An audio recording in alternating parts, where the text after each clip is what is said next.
in the media and intellectual sector. I would like to request Arushi ma'am to take over the session.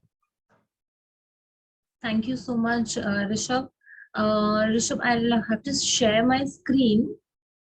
So I'll have to give me the right to, Okay, I will make you. for screen sharing.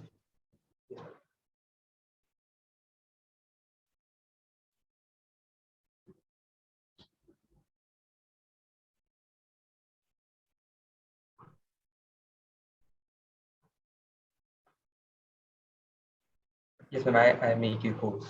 You can share now. Thank you.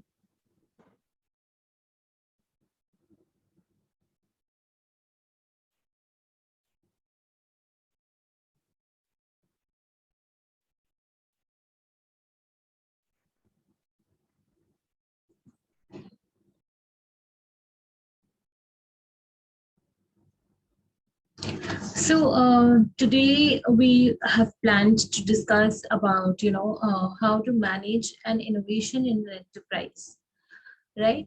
So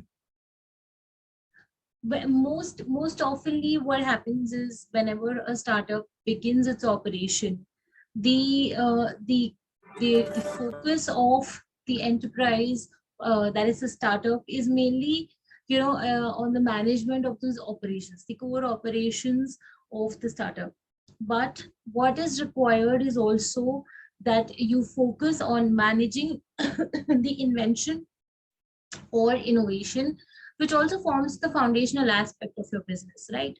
Because ultimately every startup thrives on something that is the unique selling point of their startup. Any prevailing operations are either improved or made more efficacious, or it's a new product that is being brought into the market that is basically uh, you know uh, the unique selling point of every startup by which they promote themselves, right? So you if you leave that unnoticed, it is most likely that it'll either get copied, or it will get misused in one or the other form, right? So that is why when we today, as an intellectual property lawyer, today I've come up to you to discuss how to not only manage it but also be able to recognize it. Because if any innovation is left unrecognized, there's hardly anything that you'll be able to manage in it as well. So today we'll discuss what is an innovation, how is it that you go about protecting it, and why, and what are the advantages once you protect it and you start managing that innovation.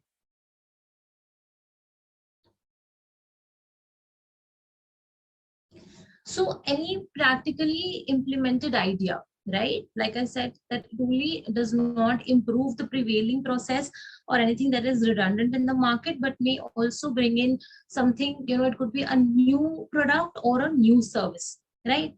But does that mean that every innovation is is something that can be called as an invention? No, that's not true. Every innovation, right, in order to be protected as a patent or be called as just an invention, is supposed to have three basic aspects. One is that it is supposed to be new. It is supposed to have an inventive step, and third, it is supposed to have an industrial application. Any innovation that is not new, right? If it's not adding to the quality or to the processes, or if it's not improving, probably when you improve the process, you might be able to add on to more quantity of the products or services in the market. If that's not getting added, if it is something that's already been in existence earlier, then that's not something that's new, right? When we talk about inventive step, is that to bring that product in the market, what is the new innovation that has the entrepreneur has come up with, that is something that's also important. Again, when you talk about industrial application is that whenever a product or a process that has been new in the market, if it cannot be of any relevance to the prevailing market where the startup wants to launch itself, then again such an innovation will not be called as an invention, right? This is one aspect of an innovation that we're talking about, that is that innovation being an invention. Okay, so that is one invention that we talked about. But then again, that innovation can also be in other forms. It could be your work of art, it could be literature, it could be aesthetics of a product, or it could be branding of the product. Now, when I am addressing to you all, which are a bunch of startups, I am not expecting all of you to be bringing to be scientists, or be thriving in research and development and bringing in new products and processes every day. So anybody who might have come up with a new research methodology, right, which is in the form of literature, or they've brought in a new artistic product maybe, or you've brought in with a new ideas of branding that you'll be implementing in your startup. All of those will also form a part of innovation, but those innovation might not be an invention that will be protectable, which is protectable under Patents Act, but these are also something that are needed to be managed. So how do you go about protecting your innovation? You have to first determine the ambit of it. So whether your work or your innovation is patentable, whether it is a design like when we talk about an aesthetics of a product, or it is will it form in the will it fall in the trade secret domain. That is, when it's not protectable as a design or a patent, that is an invention, then it will fall under the ambit of trade secrets. So you have to first of all determine the ambit of the protection. What happens next is you have to assess your innovation. You have to determine the aspects of your innovation which you want to protect. Suppose I've come up with a product, and that product in itself is not something that is that falls in the under the domain of an invention, then but it has a unique shape, right? So in that way, we will put it under the aspect of Designs Act, right?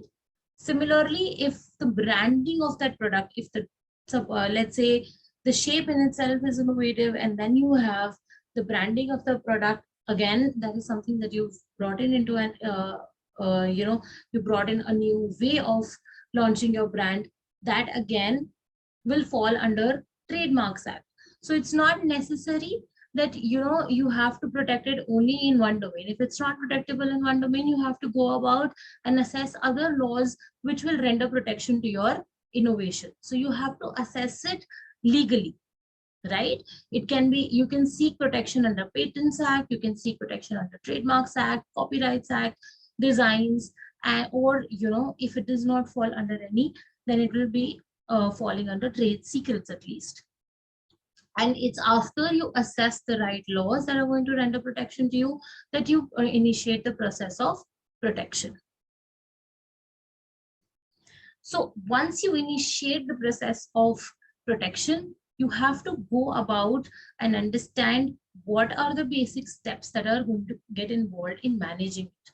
So first of all, you initiate the process of protection, you obtain the right registrations, right protections, right? Then even that process in itself is an elongated process, right? You will have to go through an application procedure. That application has to get examined, and you have to follow the strict timeline that's being provided under the law, right? You have to go about sending out replies and responses to each and every office action. When we say office action, we're basically talking about the objections and the queries that are raised by the government departments when you try and obtain registrations, right?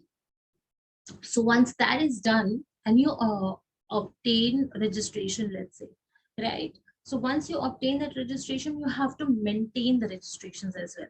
So every registration comes with a basic timeline. So in or let's say in Trademarks Act, you get protection for 10 years, which is renewable every year, right? Similarly, in designs, it's renewable only once and not again after that. Similarly, a patent after 20 years comes out in the public domain. You cannot protect it further. Again, copyright is the right that is available to you for your lifetime. Again, if you have specific agreements with different parties in forms of trade secrets, then that's something that's going to be available to you only for the timeline of the agreement, and it either has to be renewed frequently, or you have to terminate the contract in these trade secrets if you do not want to carry forward with those agreements. Similarly, once now this is something that we've discussed about maintaining your rights. Next, when you come to is what you have to do is asserting those rights. Once you've obtained the registration, you also have to make sure that not only are you exercising the right? So you have to, you can either suppose launch the product in the market, right? You make sure that the product, in at least if it's about trademarks, it's labeled properly. If it's about a patented product, it's not counterfeited in the market, like the product is not being copied, right? Or you license it to the rightful people who are going to uh, exploit it and monetize your invention rightfully, right? That's something that you do in not only in just an invention, but also in works of art and literature, and similarly in products that have a unique aesthetic. So that is how you assert your rights in the market. That is by right licensing, or probably franchising your products, or you go about assignments. Similarly, there's one part where you assert your rights. There's another part where you prevent and protect your rights. So like I just spoke about, I haven't to mention counterfeiting in my conversation. So when I talk about counterfeiting, it's about wrongful selling of your products, right? So it's either copying your product or labeling your product with their own brand, right? That's particularly in case of an invented products, that it happens that your products are being sold out but with a different label. On the other hand, what people can do is they can probably copy your label over their own product and sell it. Now these are two different aspects. One is in invention that can take place, and the other is in brands, right? So if it's happening in brands, or if it's happening in you know um, uh, uh, inventions, in either ways you have to make sure that an enforcement action is taken against such counterfeited products. So that's one part of managing your invention and innovation, right? So I also have a case study that I've discussed last time as well with some of the people who were attending.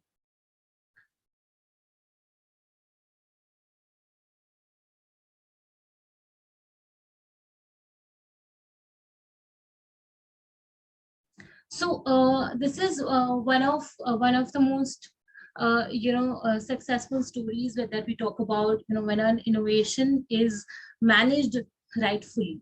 This is about Jet Home Care Products. So Jet Home Care Products was a mosquito repellent company, and it was started by Mr. S.K. Matlani.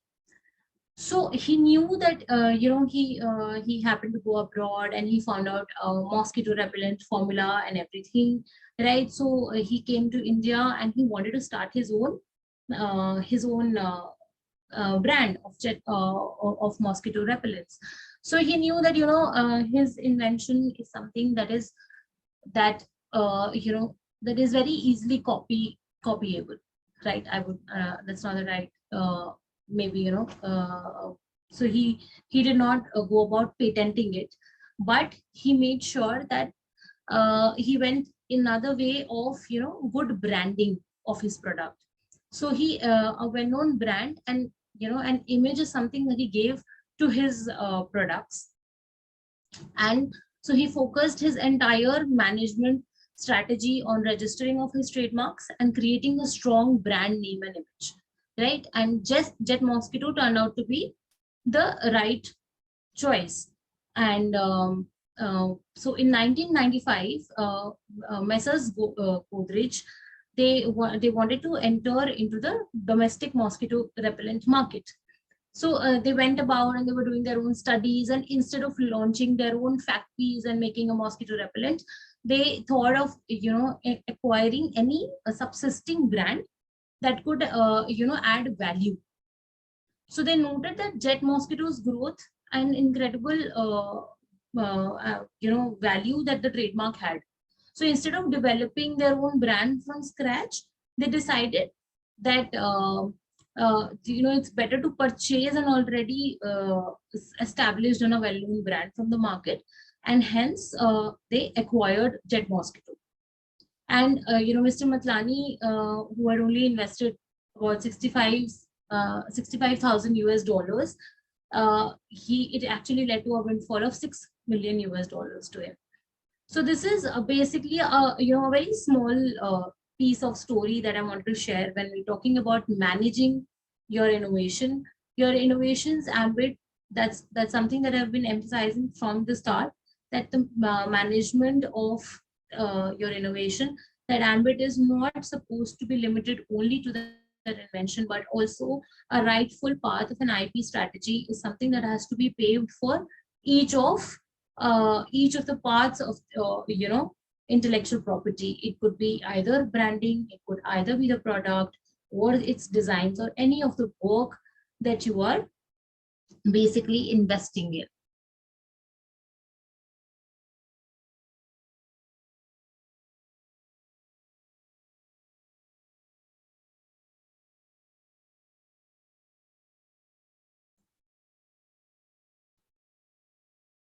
So the last part that remains to be discussed is, why is it so necessary to and you might just come up to me and say that intellectual property is something that I already have. Why should I obtain these rights, or why is it so necessary to take up these actions right in the initial phase?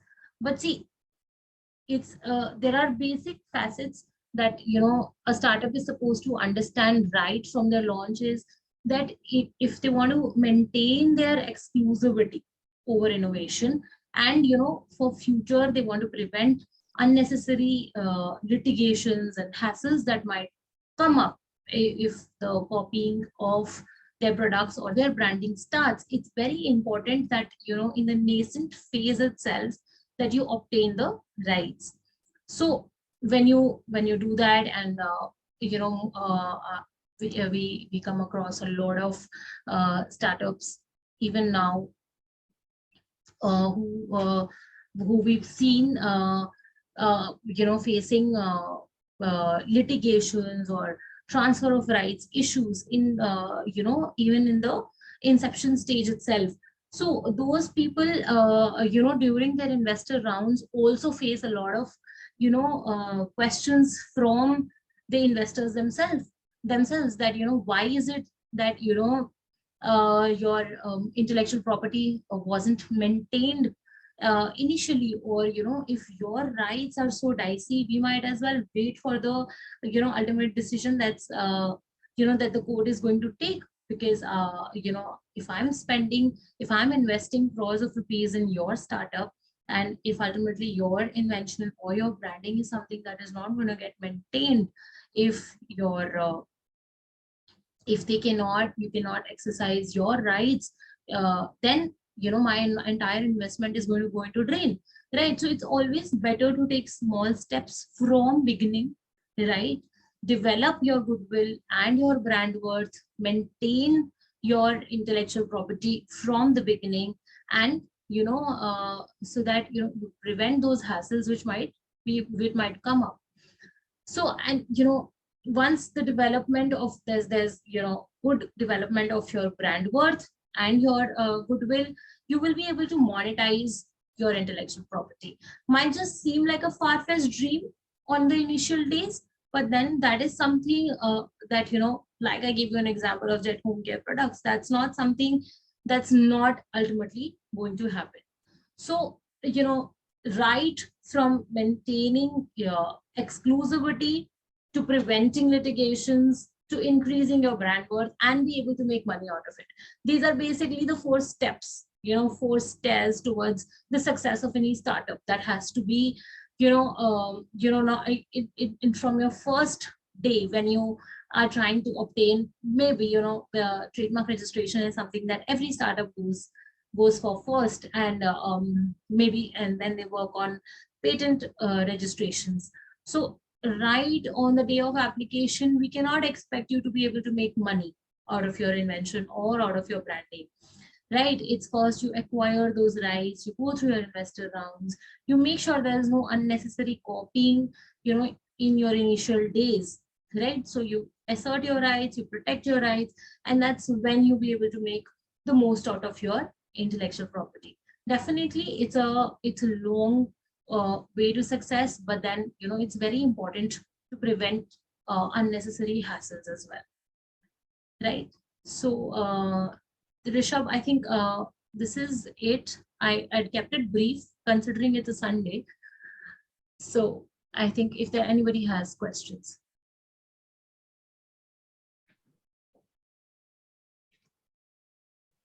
Anybody having question can ask now.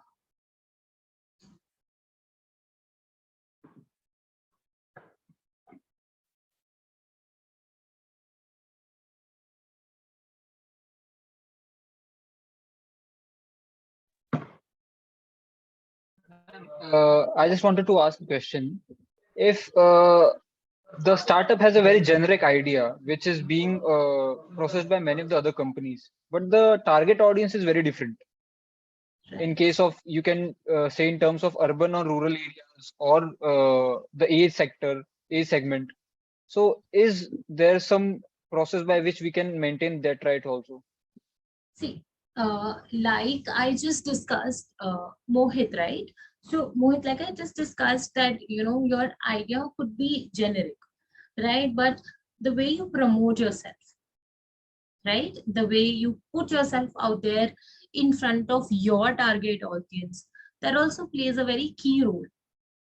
So I'll give you a very small example. There's Zomato, there's Swiggy, and there was Food Panda, right?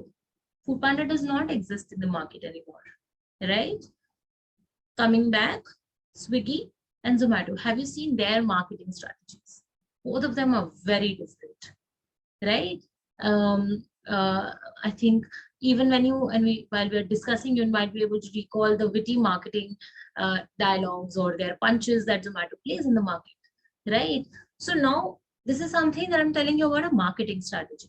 When I talk about protection here, suppose your product is very generic, okay, like you just said, but would the branding be generic?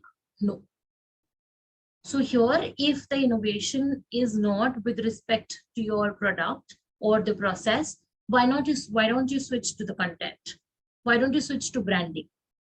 So those are the parts that you can maintain, right? That is something that you push yourself through, right? A lot of platforms are providing similar services, but not all of them are as successful as the other one, right? It's only because they have tried to switch their ideas to something else. That is the basic idea. That's what we basically can thrive on. You might be having a better interface than others then. So subsist your right and exert your rights over your user interface. Why won't you do that? You can try and do that then. Your app design, suppose if you're catering to a rural population, design your app in such a way that's more feasible to them, and then जो उसका user interface है, आप उसको जाके copyright कराइए. right? So that nobody at least copies what through the mechanism through which you're trying to cater people, right? That's the basic idea. Okay, thank you.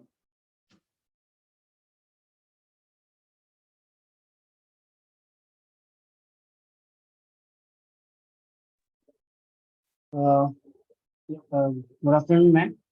Hi, Thank you for this. Thank you for the session. I have a question that suppose if we have a copyright, but suppose one company knowingly like copying our product, then what we should do? so देखिए आपका जो process है, if they are knowingly copying you, they might they very well might be having a way to get out of it as well. Okay, ऐसे ही तो copy कोई नहीं करेगा जानबूझ के.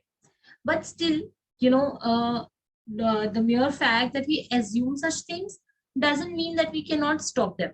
We'll still have to stop them, right?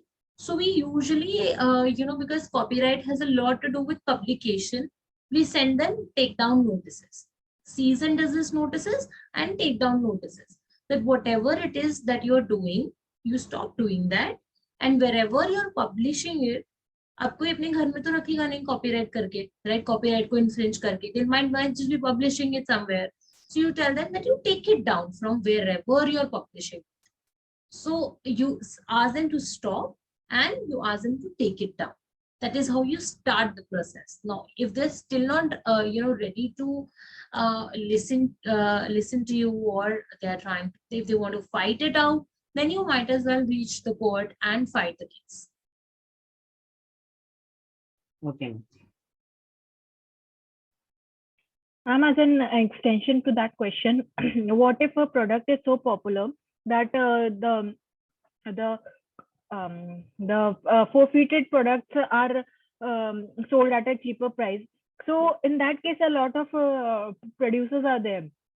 So the cost of the legal cost become high, and sometimes it becomes so high that it is that it does not become it is not reasonable to counter all of them. So how can we protect in those cases? Okay. So Aditi, I have two parts to this answer. Okay. आपने सब्यसाची सुना है? You know Yes, ma'am. Sabyasachi, Yeah, you know Tarun Talani, you know, are you aware of all these designers? There, have you been to Chandni Chowk? Are you from Delhi? yeah. Right? Yeah, all of Have you them are being seen the copied. number of copies that are being Yeah. sold? So, but you know, if you go to fashion industry, they don't really care about their products being copied. It's the branding. So XYZ company could be selling their product as it is, okay, at a cheaper rate, but they cannot write on their products as Sabyasachi or Tarun Talani, right? That's one thing.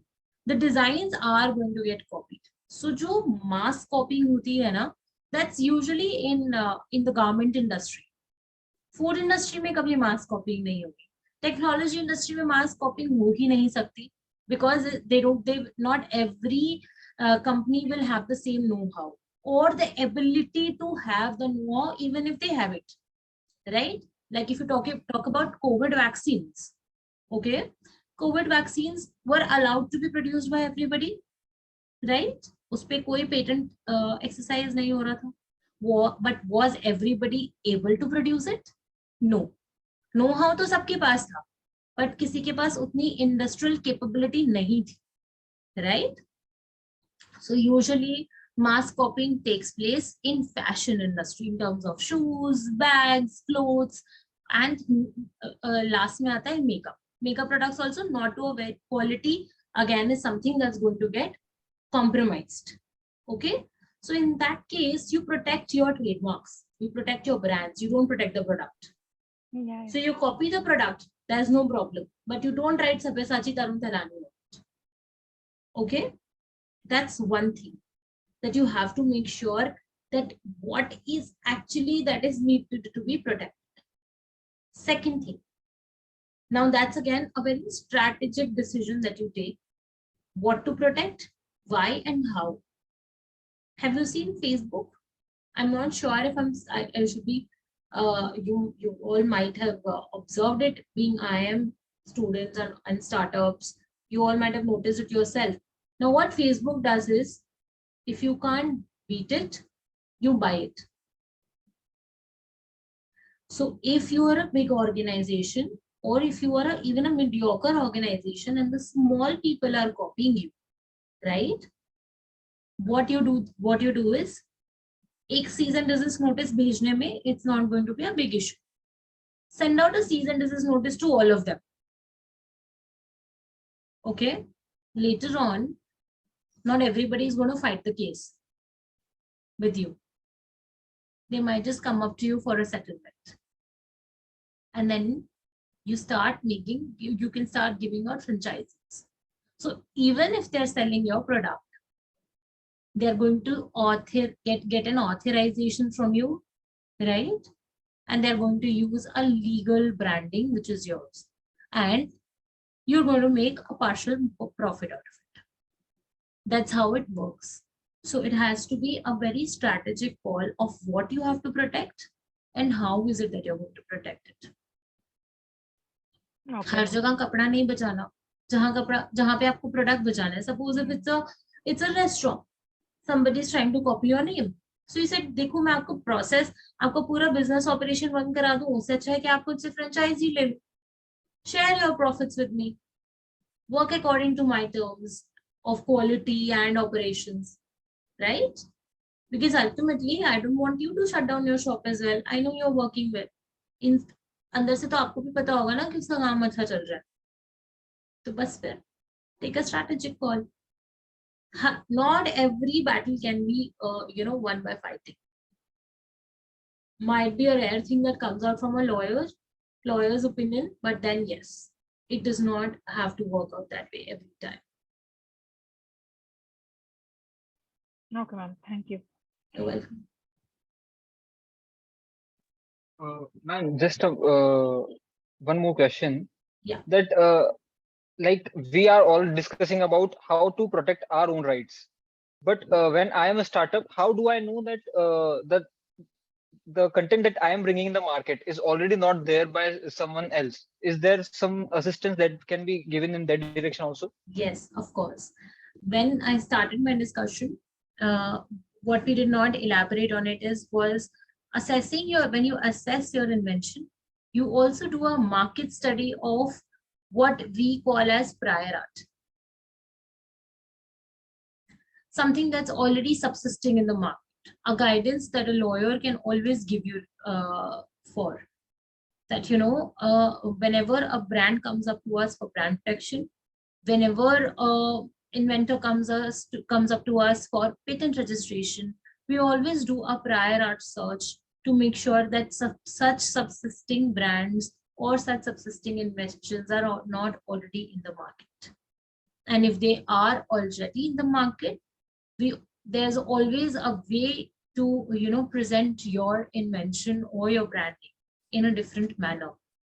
So, instead of later on overhauling your entire operations or your brand name, it's always better to do a prior art study to make sure that,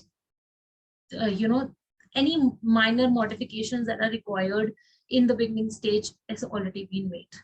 Again, that's a very, very important thing, Mohit, that you've actually asked, because a lot of people do not go about registrations and exercising their rights, and whenever they launch their products in the market, they realize that either the technology or the product was already subsisting, or a similar brand name is already subsisting in the market. So that's something that you have to make sure that does not happen.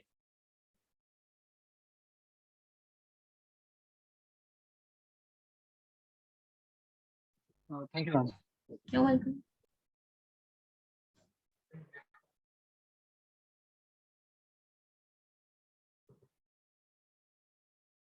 Any other question, guys?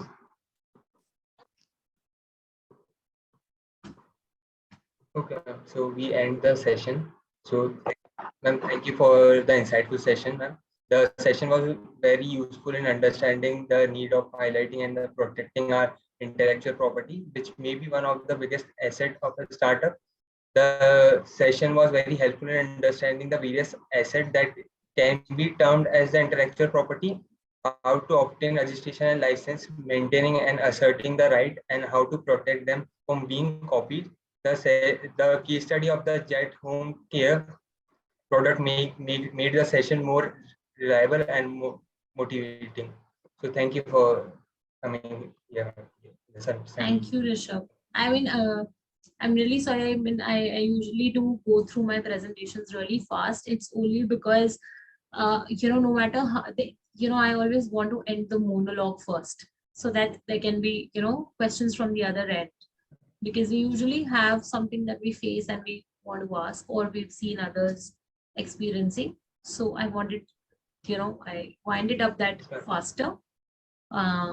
But then again, it's always, I think it's my second session with I am Kashipur, and it's always, the topics that you guys come up with is really amazing. And from a management perspective, again, it's very important. So thank you, Tisha, and hopefully we'll have another session on another topic very soon. Yes, ma'am. Yes, ma'am. Definitely. Okay. Bye-bye. Thank you. Thank you, ma'am.